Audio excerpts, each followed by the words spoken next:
সকলকে শুভ সন্ধ্যা। আজকের যে ম্যাথ ক্লাস হবে সেই ম্যাথ ক্লাসের আজকে লাভ ক্ষতি চ্যাপ্টার নিয়ে আলোচনা হবে। লাভ ক্ষতি, লাভ ও ক্ষতি, লাভ ক্ষতি নিয়ে অঙ্ক আমরা করবো আজকে। দেখো, লাভ ক্ষতি নিয়ে আমরা আগে একটু আলোচনা করে নিই। লাভ ক্ষতি কি, লাভ ক্ষতি অঙ্কে কি কি আমাদের টার্মস মানে কি কি শব্দগুলো থাকে।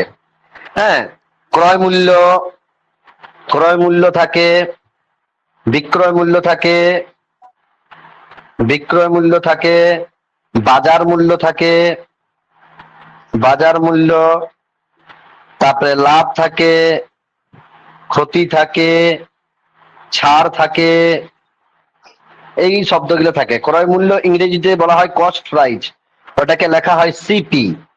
বিক্রয় মূল্যকে সেলিং প্রাইস এসপি, বাজার মূল্যকে এমপি মার্কেট প্রাইস, লাভকে প্রফিট বা গেনও বলা হয়, ক্ষতিকে লস, ছাড়কে ডিসকাউন্ট। এই শব্দগুলো থাকে, এগুলো একটু মাথায় ভালো করে বুঝে নাও যে এই যে সিপি মানে কি, মানে কেন শর্টকাট করছি, যখন অঙ্কগুলো করবো না তখন আমরা সিপি লিখে করব, এসপি লিখে করব, এমপি লিখে করব। প্রফিট মানে লাভ, হ্যাঁ, বা গেন মানেও লাভ, আর লস আর ছাড় মানে ডিসকাউন্ট, এই শব্দগুলো থাকে। আচ্ছা, এরপর আমরা একটু আলোচনা করব যে ক্রয় মূল্য কি জিনিস, বিক্রয় মূল্য কি জিনিস, হ্যাঁ, বা সিপি থেকে বলা হয় কি, হ্যাঁ, আর কি থাকে এখানে। সিপি, সিপি মানে যেটা আমরা কিনছি, কোন একটা জিনিস ধরো 10 টাকায় কিনলাম, সেটা ধরো বিক্রি করলাম 12 টাকায়, এতে আমার কি হলো, লাভ হলো ক টাকা লাভ, 2 টাকা লাভ। তাহলে লাভ সমানে কি, এসপি মাইনাস সিপি, লাভ সমান হচ্ছে এসপি মাইনাস সিপি। এরপর আমরা কোন একটা জিনিস কিনেছি, ধরো 10 টাকায়, বিক্রি করলাম 8 টাকায়, তাহলে আমার এতে কি হলো, ক্ষতি হলো। ক্ষতি সমান কত হলো, 2 টাকা। ক্ষতি সমানে কি, সিপি মাইনাস এসপি, ক্ষতি সমান হচ্ছে সিপি মাইনাস এসপি। এই গেল আমাদের। আচ্ছা, লাভ ক্ষতির সম্বন্ধে আমরা এইটুকু এইখানটা জানলাম, লাভ লাভ ক্ষতি কি। হ্যাঁ, এরপর দেখো, আমরা দেখো এই অঙ্ক করার আগে শতকরা হার আমরা শিখেছিলাম। হ্যাঁ, দেখো প্রতিটা চ্যাপ্টার প্রতিটার সাথেই রিলেটেড, হ্যাঁ, সম্পর্ক আছে নিশ্চয়ই। দেখো, লাভের হার থাকে, কি থাকে, লাভের হার, লাভের হার, ক্ষতির হার, ক্ষতির হার, আচ্ছা ছাড়ের হার, এরকম অনেক কিছু থাকে, ছাড়ের হার, হ্যাঁ, ছাড়ের হার, লাভের হার, লাভের হার, এগুলোর সূত্র আছে। আমি অঙ্ক করাতে করাতেই অঙ্কগুলোর সূত্র সবকিছু বলবো। তো তার মাঝখানেও আরো একটা সূত্র আমাদের এগুলা জানে রাখা দরকার, এই যে জিনিসগুলা। যেমন ধরো কোন জিনিসের সিপি দেওয়া আছে, আমাকে সিপি দেওয়া আছে, আর লাভের হার দেওয়া আছে, লাভের হার দেওয়া আছে, লাভের হার, তাহলে সিপি দেওয়া আছে, লাভের হার দেওয়া আছে, তাহলে আমাকে এসপি বিক্রয় মূল্য বের করতে বলেছে। তাহলে বিক্রয় মূল্য বের করতে গেলে কি হবে না, সিপি গুণিত 100 প্লাস লাভ, মানে লাভের হার বাই 100। আর আরেকটা সূত্র কি, সিপি গুণিত 100 মাইনাস, যদি এটা লাভের জায়গায় এখানে ক্ষতি থাকতো, ক্ষতির হার থাকতো, তাহলে 100 মাইনাস ক্ষতি মানে ক্ষতির হার বাই 100। এটা হচ্ছে এসপি সূত্র। সিপি সূত্র কি, ধরো এখানে ধরো এসপি সিপি, সিপি দেওয়া আছে, তো এখানে ধরো কোন জিনিসের বিক্রয় মূল্য দেওয়া আছে বা আর কি দেওয়া আছে, লাভ দেওয়া আছে। তাহলে সিপি বের করতে গেলে এসপি গুণিত এক, এই এটা উল্টে 100 বাই 100 প্লাস লাভ, এই গেল। আরেকটা সূত্র কি, যদি ক্ষতি হয় তাহলে এসপি গুণিত 100 বাই 100 মাইনাস ক্ষতি। দেখো খালি এখানে চেঞ্জ হচ্ছে এই জায়গাটা, সিপির এসপির ক্ষেত্রে 100 প্লাস লাভটা উপরে থাকছে, 100টা নিচে থাকছে। সিপির ক্ষেত্রে, সিপি যখন মানে ক্রয় মূল্য বের করব, তখন সেক্ষেত্রে 100টা উপরে হয়ে যাচ্ছে, লাভটা মানে এর অনন্য হয়ে যাচ্ছে, এই জিনিসটার অনন্য। আচ্ছা, যাই হোক, এইটুকু জিনিসটা আমরা মাথায় ঢুকাতে পেরেছি। হুম, এরপর আমরা অঙ্কে যাই। অঙ্কে গেলে দুই একটা অঙ্ক করলে অবশ্যই আমরা বুঝতে পারবো। হ্যাঁ, এইগুলা তোমাদেরকে আগেও আমি সব অঙ্ক করিয়েছি। হ্যাঁ, অবশ্যই তোমরা এগুলা একটু বাড়িতে ভালোভাবে, ওই জন্য সূত্রের খাতা ভালো করে প্রতিদিন পড়বে। হ্যাঁ, আচ্ছা যাই হোক, দেখো অঙ্কে যা প্রথম অঙ্ক কি আছে, দেখো সমীর 1200 টাকায় একটি বই কিনলো, একটা বই কিনেছে 1200 টাকায়, মানে সিপি, সিপি মানে কি, কিনেছে, কিনেছে কত টাকায়, 1200 টাকায়। এরপর 1500 টাকায় বিক্রি করলো, তাহলে এসপি, এটা হচ্ছে এসপি 1500 টাকা, অবশ্যই তার লাভ হয়েছে।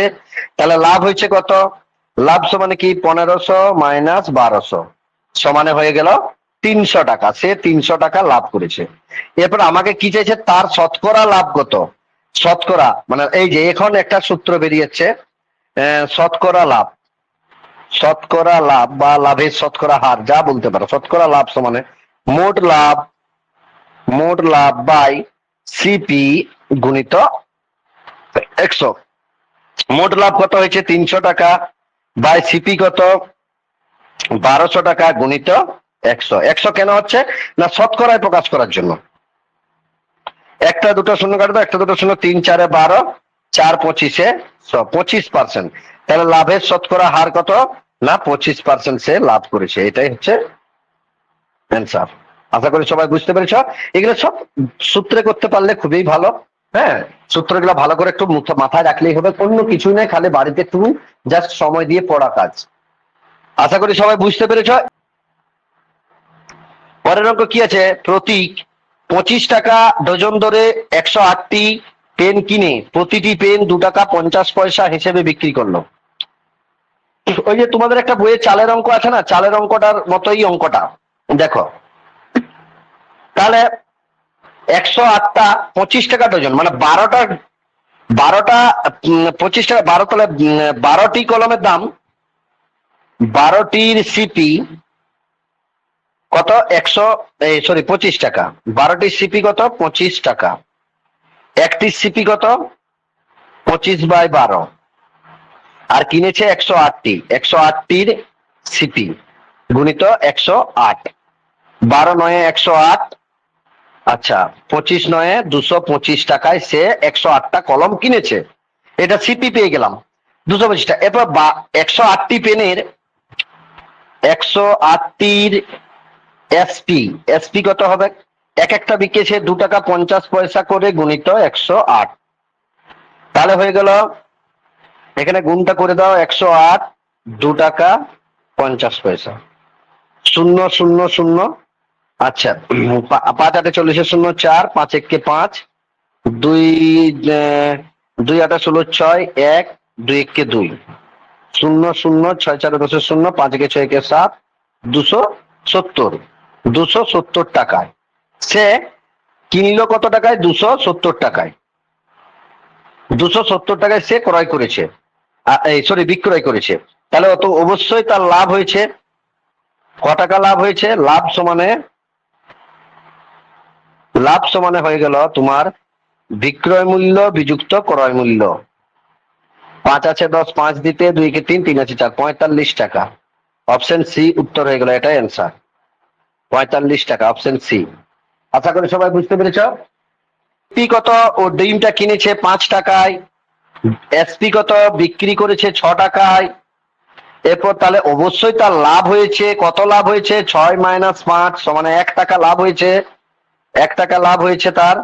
তাহলে লাভের শতকরা হার, শতকরা লাভ, শতকরা লাভ সমানে মোট লাভ বাই, আর আমি সূত্রটা লিখছি না, মোট লাভ বাই ক্রয় মূল্য। সবসময় মনে রাখবে ক্রয় মূল্যের উপরেই লাভ ক্ষতি হয়, ক্রয় মূল্যের উপরেই লাভ ক্ষতি হয়, গুণিত যেহেতু শতকরায় প্রকাশ করতে বলেছে 5 20 20%, তার শতকরা লাভ 20%। তাহলে অপশন ডি উত্তর হয়ে গেল। আশা করি সবাই বুঝতে পেরেছ। দেখো কি বলেছে পরের অঙ্ক, একটি জিনিসের ক্রয় মূল্য 5840 টাকা, জিনিসটির বিক্রয় মূল্য কত হলে 5% লাভ হবে। ওই যে সূত্র দুটো লেখালাম, ক্রয় মূল্য আর বিক্রয় মূল্যের সূত্র গেলে যেটা বিক্রয় মূল্য বের করতে বলেছে। তাহলে সিপি দেওয়া আছে কত 5840 টাকা। আচ্ছা লাভ কত হয়েছে 5%। তাহলে আমাকে এসপি বের করতে বলেছে। এসপি সমানে সিপি গুণিত 100 প্লাস লাভ, 100 সঙ্গে যদি 5 যোগ করি তাহলে হয়ে গেল 105/100। একটার সঙ্গে একটা শূন্য কেটে দাও, 5 দুগুণে 10, 5 1 5, 5 2 10, 2 দ্বারা এটা কাটাচ্ছে, 2 দুগুণে 4, 9 দুগুণে 18, 2 দুগুণে 4। তাহলে 292 এর সাথে 21 গুণ, 2 1 2, 9 1 9, 2 1 2, 2 2 4, 9 2 18 8, 2 2 4 5, 1 9 4 13, 3 8 2 10, একে 11 রেখ 5 একে 6, 6131 টাকা। তাহলে তার বিক্রয় মূল্য কত হবে? 6100। এটা 2 একে 2 হোক। হ্যাঁ হ্যাঁ, এটা 2 হবে। হ্যাঁ 32 টাকা, 6132 টাকা। অপশন বি উত্তর হয়ে গেল। আশা করি সবাই বুঝতে পেরেছো এই জায়গাটা। পরের অঙ্ক কি আছে দেখো, একটি গাড়ি 43,000 টাকায় বিক্রয় করে 14% ক্ষতি হলো, তাহলে গাড়িটির ক্রয় মূল্য কত ছিল? ওই আগের সূত্র একটা পড়েছিল, আগে সূত্রটা যখন করানো হয়েছে। দেখো এখানে এসপি দেওয়া আছে, বিক্রয় মূল্য দেওয়া আছে 43,000 টাকা, আর এতে ক্ষতি হয়েছে 14%। তাহলে আমাকে সিপি বের করতে বলেছে। সিপি সমান এসপি গুণিত, মানে 43,000 গুণিত, এটা উল্টে যাবে 100/100 মাইনাস ক্ষতি, মানে কত হয়ে যাচ্ছে তোমার? 86 টাকা। 86। তাহলে 4 দুগুণে 8, 3 দুগুণে 6, 50 দুগুণে 100, 43 কাটলে 1 হচ্ছে 1000, 50,000। গাড়িটা ক্রয় মূল্য ছিল 50,000 টাকা। 50,000 টাকায় গাড়িটা কিনেছিল, তাহলে অপশন এ উত্তর হয়ে গেল 50,000 টাকা। একদম সূত্রে যাচ্ছে, দেখো এগুলো সব ওই সূত্রে। সূত্র করলে খুব তাড়াতাড়ি হয় অঙ্কটা, আর এমনি ঐকিক নিয়মও হবে, অসুবিধার কিছু নেই, কিন্তু ওটাতে করতে গেলে একটু দেরি হবে। ঠিক আছে, আশা করি সবাই বুঝতে পেরেছো।